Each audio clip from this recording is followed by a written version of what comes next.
So Nawfal, this is the second year in succession that the Maritime Authority has supported this event. Why do you consider this an important event? It is important in that it provides a platform of dialogue for the industry. It allows different entities to come together and really discuss challenges, opportunities, and ways of moving forward in this very exciting industry of ours. And the Dubai Maritime Authority has always set to its its targets is really to encourage dialogue and encourage engagement with the various stakeholders of the industry.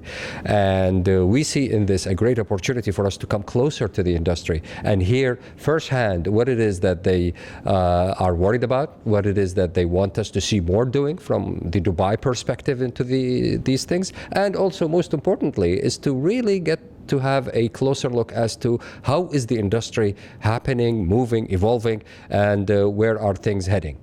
You mentioned stakeholders and engagement, and two of the initiatives you flagged up as new are the Leadership Council and also a new arbitration service. Well, as far as the Dubai Maritime Advisory Board that we have just recently released, we have selected the most representative members of the maritime industry from all the colors of the spectrum, if you may, and we established this council. It's an advisory council in that we are not a member of.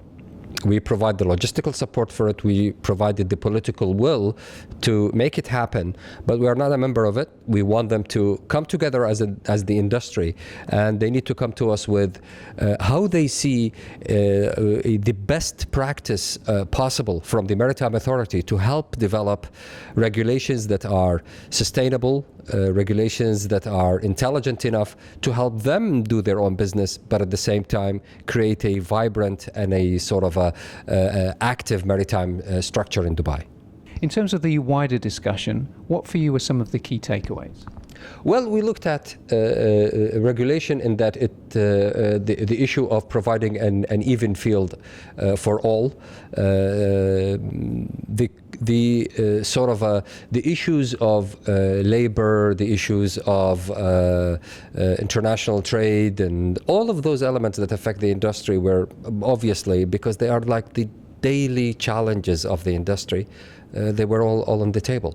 And as this was really the launch of it, we haven't yet get into the nitty-gritty details of some of the outcome of that council, but it's going to be an ongoing process, a sort of, if you may, the voice of the industry, so that we can hear them firsthand and engage with them on a regular basis. Not simply in networking functions or events. This is their opportunity to really make their voice heard with us, and we as the sort of a regulator, we will take that into consideration in developing all our initiatives and programs.